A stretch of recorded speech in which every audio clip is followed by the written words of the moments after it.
Hello YouTube and welcome to another video. In this one I'm going to be explaining squish bands. At first I will give the basic simple explanation and then I will go into quite a bit more detail. This is going to be a long drawn out video. I'm going to try to do it without doing a whole lot of editing. I've already tried to do this video a couple of times and there's just so many little potholes and little things that you have to add in that I'm having a really hard time with it. Struggling quite a bit. So I'm going to basically go over the basics of it. There will be a channel update at the end of this video. I have some news and some things that I'm planning. As you guys who watch the channel regularly will know, I've been struggling a little bit because haven't quite decided that the season's over yet. I've got an engine swap planned and a few other things, but nothing's really coming together to make any full videos. I've got little pieces of things everywhere, so that's why my videos have been a little bit sporadic. Anyway, let's get into squish bands. At the end of this video, I'll talk a little bit about updates. So, very basically, a squish band is this area around the combustion chamber. So, this is the combustion chamber and this is the squish band. More precisely, the squish band is actually the gap or the space in between the top of the piston and this area of the cylinder head when the piston is all the way at top dead center. So the squish band is actually the space and not a specific area or part. What is a squish band for? Very basically, a squish band is to accelerate or squish fuel and air that would ordinarily be left around the outside of the cylinder or the outside of the combustion chamber. So when the piston approaches the top dead center, it is compressing fuel and air, and you want as much of that fuel and air close to the spark plug as possible. There are a couple of reasons for that I will get into shortly, but basically the job of the squish band is to squish fuel and air into the combustion chamber. So now in a little bit more detail, or before I get into a little bit more detail, I kind of need to explain some of the things about an engine and some of the things about horsepower and torque and RPM and the speed at which an engine works. So one of the problems with engines, whether it's 4-cycle engine or 2-cycle engine, is that even when a mechanic is talking to another mechanic, we generally say things that are borderline incorrect in order to say things with ease. So when you're explaining how an engine works, you say the piston comes to the top, compresses the fuel and air, the spark plug ignites the fuel, pushes the piston down, and the engine repeats the cycle. Now that isn't necessarily incorrect, but it's so vague that it's basically incorrect. The things that happen inside of an engine happen at such an amazingly quick rate and at such precise times that to explain it in that way is actually, like I say, borderline incorrect. The reason I'm talking about this isn't to prove to you guys how much I know about engines, because most of you probably already know this, but this information is going somewhere. It's basically to explain to people that things inside of an engine happen so quickly that the size of the combustion chamber matters, and when the ignition happens matters, and a whole lot of other things come into play. So just stick with me here, this will go somewhere. So when the piston comes up and squishes the fuel, if you had the ignition when the piston was at the top, the fuel wouldn't actually be completely burnt until the piston was partway down. And I'll get into why you don't want that to happen later. There's a few reasons for it, but basically if you look at a flame front, or if you look at the fuel combusting inside of the combustion chamber in really slow motion, you would see that it isn't an instantaneous thing. We tend to think of explosions as something that happen instantaneously, and while they do happen really fast, they don't happen fast enough so that you can have the ignition start at top dead center. And so what they do, they have it say 10 degrees at low RPM, 10 degrees before top dead center. And then the faster your engine turns up to a certain point, that ignition needs to happen sooner, because the faster the piston is approaching, also the faster it is going to go down. So the piston approaches the top and then it goes down at relatively the same speed. And so the faster the engine is going, the sooner you need to have that spark so that the fuel is actually ignited before the piston has gone down too far. The reason why I said that was to explain a couple of things. One is how quickly things happen inside of an engine. So even though an explosion or your flame front travels extremely fast, the piston travels faster, or parts of the engine travel faster, and so you need to have that timing very precise. Now I need to get into explaining horsepower, torque, RPM, and a few other things to kind of make sense of what's coming up next. So horsepower is basically an amount of work being done over an amount of time. So the amount of work has to do with, or is related to, cylinder pressure, and the time basically that it takes to do that work has to do with how fast your engine is turning. So you can make more horsepower by either doing the same pressure, having the same pressure and your engine spinning faster, so higher RPM with the same cylinder pressure, or you can have higher cylinder pressure and the same RPM. If you increase cylinder pressure and RPM, then you greatly increase horsepower. Now would be a good time to explain that cylinder pressure is directly related to torque. The pressure in the cylinder pushes down on the top of the piston. That pushes on the connecting rod, which pushes on the pin. That spins the crank, and we usually measure that as foot-pounds or Newton meters. And so the more pressure that you can create in the cylinder, the more pressure is on the rod, the more torque you have at the crankshaft, and so the more work you can do. You can only spin your engine so fast before things start to fly apart. And the better engines get, or the more money and precision that you put into an engine, the faster you can spin it. And that's why they can spin motorcycle engines, some of them at 15 or 17,000 RPM, and a 600cc 4-stroke can make over 120 horsepower. That is largely because of the fact that they turn such extreme RPMs. I'm now going to try to tie a few things together and hopefully make sense for you guys. Those things being the speed of the flame front, the speed of the piston, the volume of the combustion chamber, or the volume of the cylinder in relation to the position of the piston, and how that affects torque or cylinder pressures, which are directly related. I've already talked about the speed of the flame front and how it doesn't happen instantaneously, even though we think of it that way. Often when we talk about how an engine works, we say the ignition happens and it pushes down on the top of the piston. And even though that is kind of correct, it's kind of almost incorrect because it's so vague. And the reason why that matters in this conversation is because pressure can't build inside of a vacuum or an uncontained space. You need a container to create pressure. Our container in this case is the cylinder head, the piston, and the cylinder walls.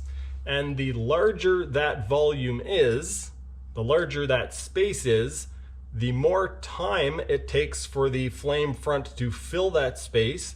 And also, the larger the space is, the lower the end pressure will be in that space. So we already know that the speed of the flame front takes time, and as it's taking time, the piston doesn't stand still, it's continuing to move. The more the piston moves, the more the volume increases, and the more the volume increases, the lower the pressure will be, and the longer time it will take to actually build pressure. So maybe now you can see why the squish band containing the combustion to the combustion chamber, hence the name, allows the fuel to build pressure more quickly therefore applying more pressure to the top of the piston. Again, I just said it there in this complex explanation. The pressure is applied to everything, of course, as I just said. Take a step back and explain that if the piston were further down when the combustion was completed, that would have negative effects in a few ways. The pressure would be decreased, and also the larger the volume is, the further the piston goes down, the larger that volume gets. Because that volume is now larger, it takes the flame front longer to travel. The flame front has to travel further to fill that space. And the further you have to travel to fill that space, the more time it takes. And the more time it takes, the further the piston has traveled. So it kind of turns into a runaway train. It's probably going to take me forever to edit through that in a way that it makes sense for you guys. And now I'm going to jump into something that is probably going to be even harder for me to explain. And that has to do with heat soak and the fact that gas engines are actually kind of heat engines in a way, and something that might not be very intuitive, but it's true nonetheless. So when we have our ignition, basically what we're doing in order to create the pressure is we're superheating gases. We have fuel and air compressed inside of there, and we're not just burning fuel. The majority of what we're burning is air, oxygen. And what we do is we superheat that air space, and in superheating it, that creates pressure. That matters. I'm not just trying to show you guys how smart I am.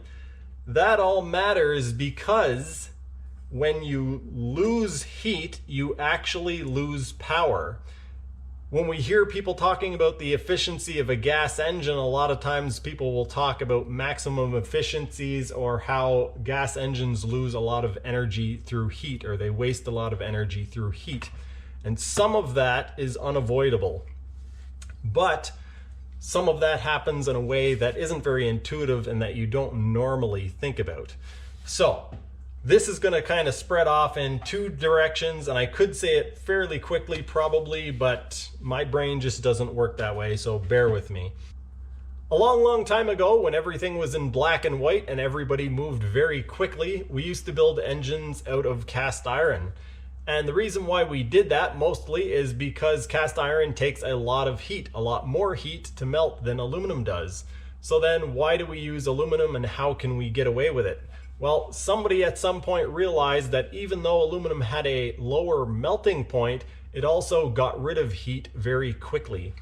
So that was beneficial because instead of the engine building up heat to the point where it damaged itself, you have a metal that does melt at a lower point, but it's able to dissipate that heat and therefore protect itself. So you have your piston, and it has a lot of heat going into the top of the piston, but it doesn't melt because it's able to transfer the heat into the cylinder walls. That transfers it into the water jackets, and then you can get rid of that heat. I will admit that most of the reason why I told that story was because I thought it was amusing, but it's also important to remember that aluminum is very good at dissipating heat, and that is why we use it. Although that works to our advantage in some ways, it also works against us.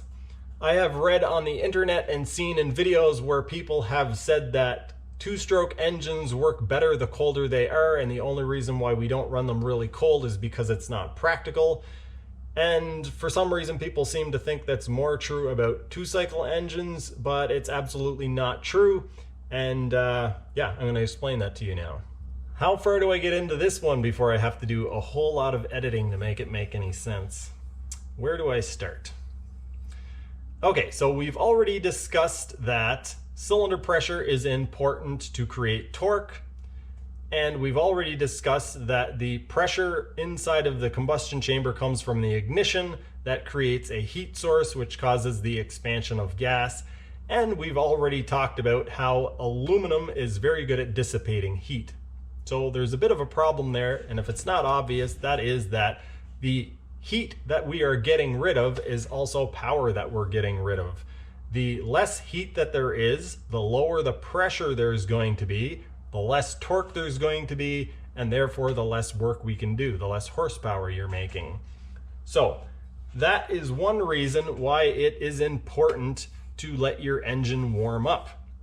And this is something that I've never heard anybody really talk about, but it has to do with temperature differentials. So anybody who says that you want to run your engine really cool doesn't understand a lot about physics. And I'm not saying that I understand a lot about physics, but if you have a large temperature differential, you lose more heat energy. So heat travels from a place of a high temperature to a place of low temperature, or higher energy to low energy. And so the colder the cylinder head and the piston are, the quicker the material can actually absorb the heat energy. So if your engine is dead cold, every time the ignition happens, the cylinder head material and the piston material are able to pull the heat out of the combustion process more quickly. The higher the temperature of the material, the higher the temperature of the top of your piston and the dome and the combustion chamber, the slower the process of absorbing heat will be. I made it to the end and then I coughed. Should I just leave that in?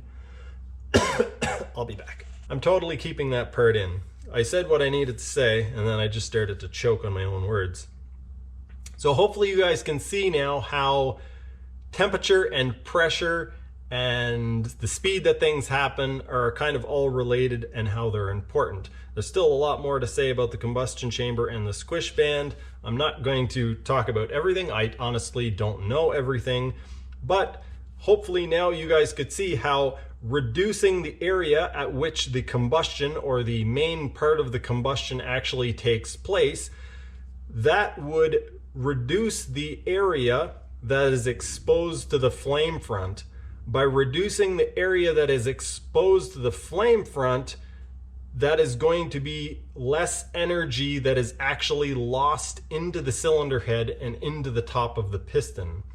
If you had a very large area, if you had the ignition happening or the flame front traveling over a very large cylinder head, the more of that heat energy is going to be absorbed into the surface. The same as on your computer. If you have a very large heat sink, it can get rid of heat very quickly. The larger your cylinder head dome is, the larger the exposed area to the flame front is, the quicker it can dissipate that heat. And if it dissipates that heat, it's dissipating energy, and if it's dissipating energy, it's lowering the pressure, and if it lowers the pressure, it lowers your torque, and if it lowers the torque, it lowers your horsepower. All right, now that I've got that out of the way, possibly some of the nerdiest stuff that I'm going to say, I don't think any of it gets more complicated than that, so I have somewhat of a relief knowing that I actually got that out. I'm probably going to hate myself when I start editing and see how much of an idiot I look like and sound like and how many things I have to chop out of it, but anyway, I'm just going to leave it at that. The next thing that we're going to talk about is the difference between the way a manufacturer builds an engine and the way that a race team would build an engine, or somebody who's looking to get the most out of their engine. So when a manufacturer builds an engine, one of the reasons why everybody gets stuck on this 60 thousandths or 70 thousandths squish band thing is because manufacturers will all recommend that as a tolerance. And one of the main reasons why they recommend that has to do with what they call stack height or stack inaccuracies. The worst thing that can happen if you're building an engine is a whole lot of things stacking up against you, leading to an engine failure or leading to a problem. So when you're measuring squish band clearance, you're actually measuring a whole lot of things that you're not thinking of at all that the manufacturer has to take, why did I say it that way? Manufacturer has to take into consideration. When you're measuring your squish band, which is the distance between the top of the piston and the distance between the squish band part of the head, you're measuring way more things than you think you're measuring. We start with the things that we know. We're measuring the thickness of the head gasket, how much material is actually on the squish band. Then we have to take into account the height of the actual cylinder itself, the base gasket, the connecting rod, the position of the crank journals or the crank bearings in the case, the length of the crank throws, any play that there might happen to be in the bearings, and I'm probably missing a few other things. So if you have an engine from the factory and it has 60 thousandths clearance, that means that the manufacturer basically got everything pretty close, because they got the crankshaft was right, the position of the crankshaft in the case was right, the length of the rod was very accurate, the base was cut at the right deck height, the cylinder was the right height, the head was the right thickness, the amount of material on the cylinder head was the right thickness. Oh, I forgot about this when I was talking earlier. The height of the piston between the top of the pin and the top of the piston. The head gasket was the right thickness, it was torqued down the right amount, so on and so forth. All of those things need to add up to work out in the favor of the manufacturer. Worst case scenario is you have 2 or 3 of those things that are off. So say you have a connecting rod that is a little bit long, little bit. You have a piston that is half a thou tall. You have, did I already say connecting rod? You have a cylinder that is cut a little bit short, and you guys see where I'm going with this. You have a head gasket that's a little bit thin. You have a little bit extra material on the squish band area here. And all of a sudden, all of those things add together to give you no clearance or enough clearance that it could cause a serious problem. And the manufacturers have to stay away from that. Basically what I'm getting at here is that 60 thousandths or 70 thousandths isn't a magic number that will stop anything bad happening to your engine. 60 thousandths or 70 thousandths is basically a number that a manufacturer has chosen, and they know that if they shoot for that, even if they have a really bad day, that engine is going to be able to go out the door and run without any issue. Because even if they have a piston that's a bit too tall and a rod that's a bit too long and a head gasket that's a bit too thin, so on and so forth, they're not going to have contact between the piston and the head or a hot spot that's going to cause an issue because they've given themselves enough leeway. I've obviously been talking for quite some time because I just had to replace the battery in my camera. Fortunately, I remember where I stopped talking or what I stopped talking about, and that was OEM and manufacturers basically recommending around a 60 thousandths gap, and the reason why they do that.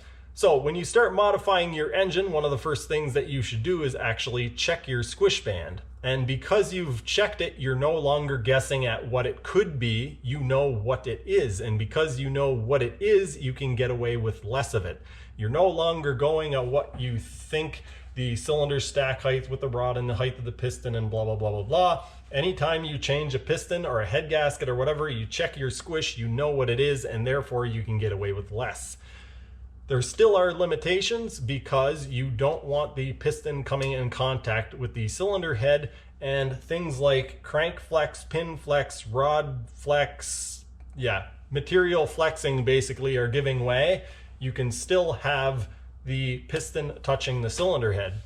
Unlike probably what most people think, you can actually get shiny spots on your cylinder head. I have seen it several times where the piston will actually touch in a race engine turning at very high RPM and not actually damage anything.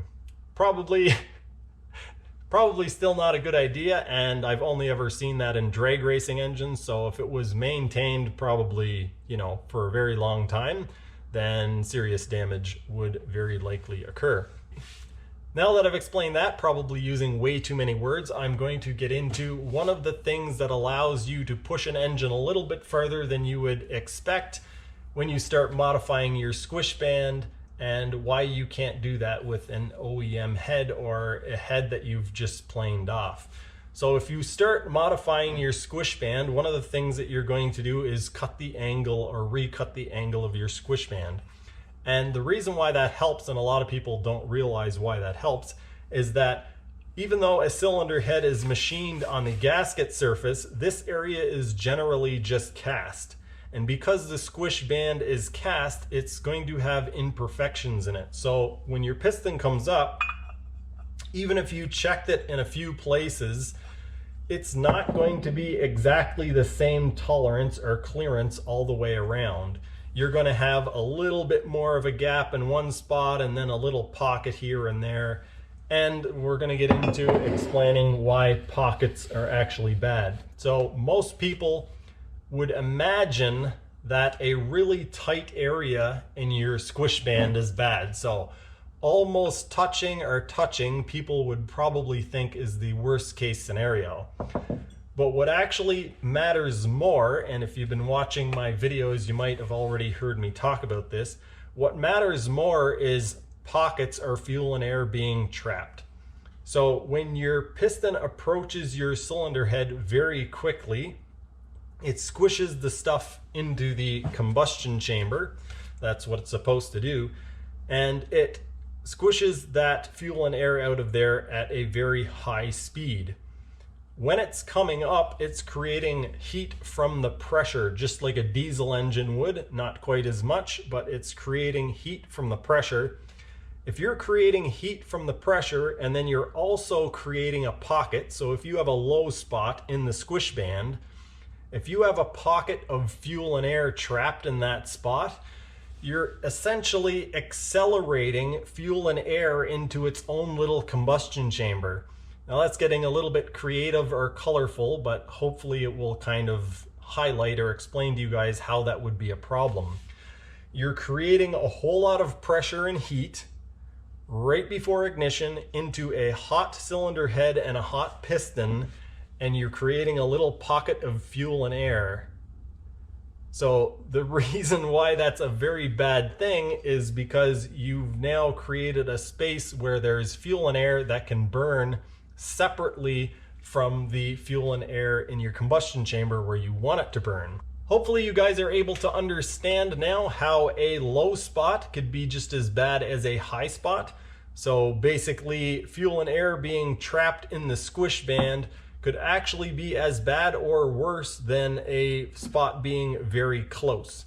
Now, the piston being too close to the cylinder or to the squish band can actually cause problems in itself, and we'll start talking about that right now. So, as the piston approaches top dead center and squishes the fuel and air out of there, it has to be done at a certain speed, and they usually calculate this, I believe, in meters per second. It is something that is a little bit over my head. I'm going to be 100% honest with you guys. I've never actually done this calculation fully. I've used calculators to kind of figure it out a bit, and it is the reason why I cut a bit of a taper on my cylinder head. On this one, I cut a taper on it a few videos ago, and the reason why I did that was to keep a small volume around the outside, around the perimeter, but lower the velocity of the squish band. And you're probably wondering, well, why would you want to lower the velocity of the squish or the fuel and air being squished out when you just said it's incredibly important to accelerate that into the combustion chamber so you can very quickly burn it all together? Well, there's a couple of reasons for it, and the main reason being that air has resistance to it, and when it's moving that incredibly fast, it actually has enough resistance to cause extreme heating. So as the piston comes up close to the top, the closer it gets, the more it is accelerating the fuel and air in towards the center. And that's another reason why I cut the taper, is because it will convince, we'll use that word, the fuel and air to be shot into the center instead of allowing it to be just compressed into the squish band itself or possibly working its way out. I definitely want it shooting into the combustion chamber. And so putting a little bit of an angle, usually they recommend 1 or 2 degrees more than the degree angle of the top of your piston. And so I kind of went off track a little bit there, but basically what I was trying to say is that the piston is moving so fast, and the air and fuel that are being squished out of that area are being accelerated so fast at such a high speed that just the air resistance, or the resistance of the air holding that back, can cause the air to superheat so much that it can cause the fuel and air in that area to ignite. There are online calculators where you can go and punch in your bore and your stroke, the thickness of your squish band, sometimes the angle of the squish relative to the angle of the top of the piston, and also the RPM at which you shoot to make peak horsepower at. It will then spit out a number and tell you the velocity of your squish. This varies from engine to engine, so there's not necessarily an ideal number to shoot at, although there generally is a number where people say, don't go faster than this or you're going to have trouble. I could probably go on talking about squish bands for another hour or so, but I do eventually have to publish this video, which means I have to say everything that I can say in a reasonable amount of time. My brain gets a little bit frazzled when there's this many details that I have to put down on film. And so I'm going to say one more little thing about Squish Band, and then we're going to move on to some channel updates, which probably nobody will watch because the video is going to be very long before you even get to that point. Those of you who have followed my videos or who have watched the last few may have noticed that I cut an angle on my Squish Band. And there are a few reasons why I did that. One of the main reasons was because the angle was actually cut incorrectly and it was causing a pocket of fuel and air to get trapped and causing detonation around the outside or the perimeter of the squish band, as I talked about earlier in this video. The other reason is that you can actually run a very thin squish and higher compression ratio if you have a slight taper.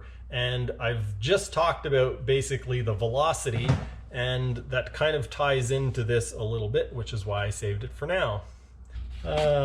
Take 3. This is hard for me to say. I should have just left this part out of the video. It was supposed to be just like a little fun bonus thing, but I just can't say it.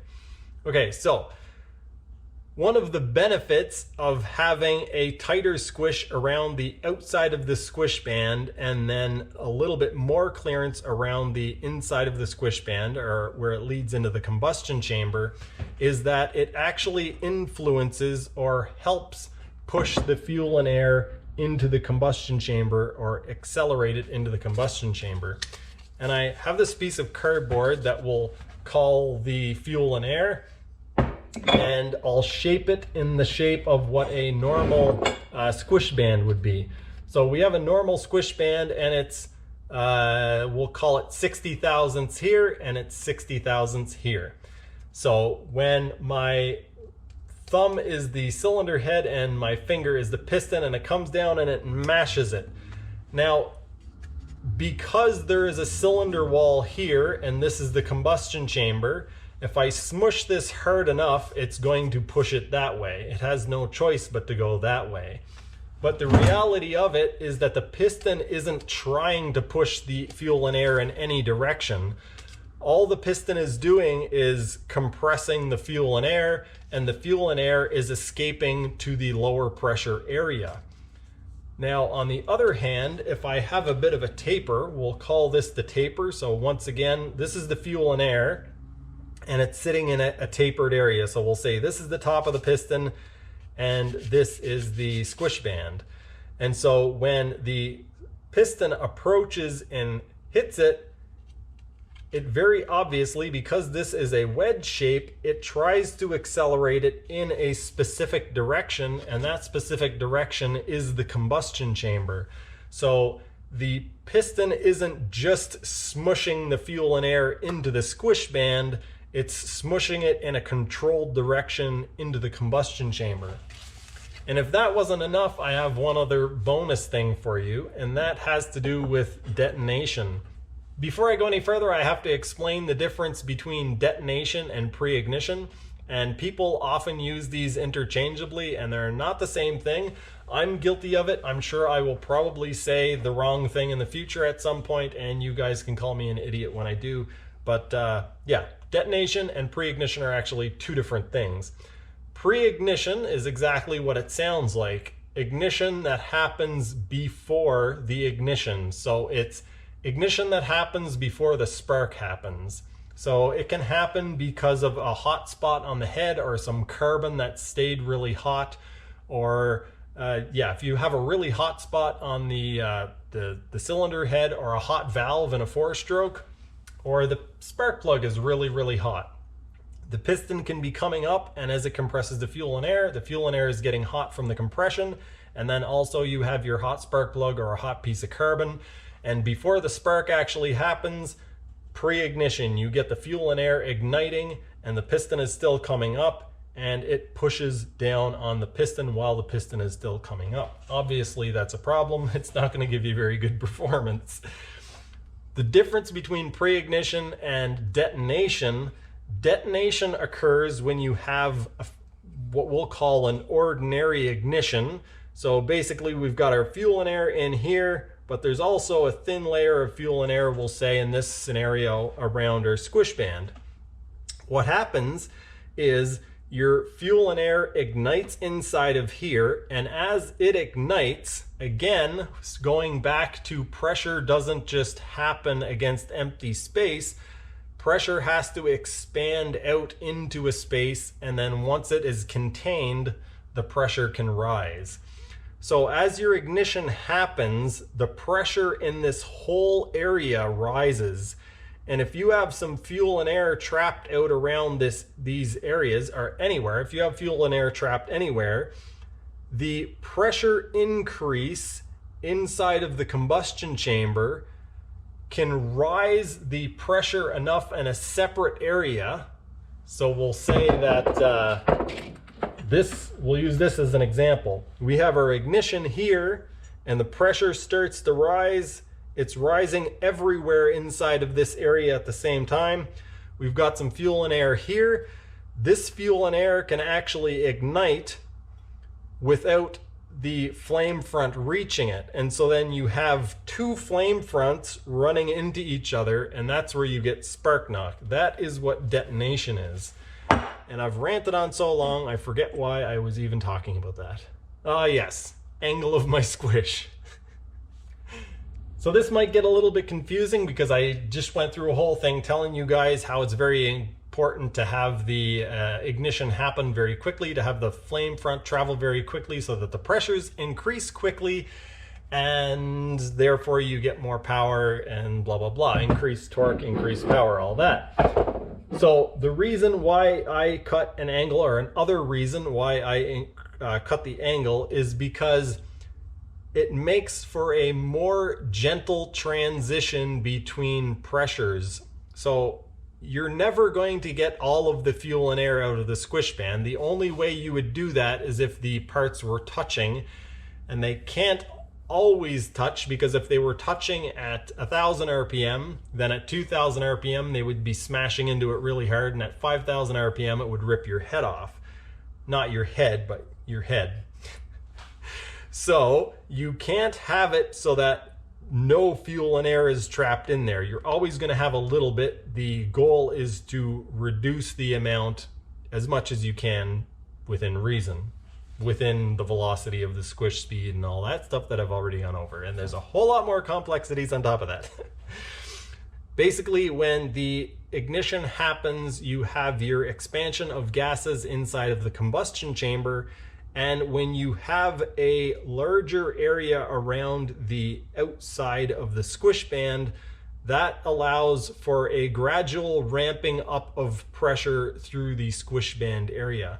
And I know I said that pressure happens everywhere, but there's a little bit more to it than that, and it has to do with the same thing when I was talking about the resistance of airflow and the velocity of your squish entering the combustion chamber. That happens in the other direction as well. Resistance of air, when we're talking about these speeds, the speed at which an engine operates, the resistance of air, the same as if you have a supersonic jet, the nose cone can actually get quite hot just from the resistance of the air. That same thing is happening inside of your squish band, inside of your cylinder. And if you have a very abrupt transition between your combustion chamber and your squish band, you're more likely to get detonation than if you have a taper. Finally, he's done talking about squish bands. Hopefully, I'm able to edit this together so that it makes sense. 11:57 p.m. and I need to go and edit this video because I haven't released one since Thursday, I believe. And I don't want you guys to think that I'm dead or something. So what's happening? What's going on? I have decided that I'm going to rip apart the X2, but because I'm building the surf brace for it, I kind of want to leave the engine in for now so that I can kind of figure some stuff out as far as placement. Part of the problem is that this engine probably isn't going to be staying in there, so I don't want to build a surf brace and brackets for an engine that's going to be coming out because that wouldn't make any sense. So I keep running into these barriers where I want to do this, but this, and I want to do that, but that. I was going to work on a new trim system, and then I was like, well, if I do the engine swap, I'll probably just set it up so it doesn't have a trim system because that one's probably going to be slightly different purposed. I probably should have shared this exciting news with you guys at the first of this video because it's been distracting me the whole time I've been trying to talk about this squish band fiasco. And that is the fact that I just ordered myself a TIG welder. I've never actually owned a TIG welder before, and I think I might have used one about 20 years ago, but I can't even remember if I have. So in the near future, you guys can expect to see some glorious globs of aluminum and stainless steel stuck together in a somewhat weld-like fashion. Fortunately, I am a pretty quick learner, and so you guys can expect also to see an exhaust system getting built and very likely a fuel cell for something because, well, I'm doing an engine swap and I'm going to need some extra space. I'll probably be making all sorts of random bits and pieces with the new TIG welder. What else did I want to say? I wanted to tell you guys that I'm currently in a bit of a state of limbo. I'm not sure what to do about the X2 because I don't want to stop working on the 650. It's a fun project. A lot of people are interested in it. I just did a bunch of machine work on the head. So what I'm trying to do right now is find another hull that I can either put the engine swap engine into, or I can put the 650 engine into. So very likely the engine swap one is going to be kind of a rat rod type thing. And so if I can find an old hull that I don't mind cutting apart, I would put that engine in. What else did I want to talk about? Oh yeah, BJ showed me something on the internet that I wish he hadn't shown me because now I really want one. It's something that I've never seen anybody do on a jet ski before. It's something that I've never seen anybody make a video on before.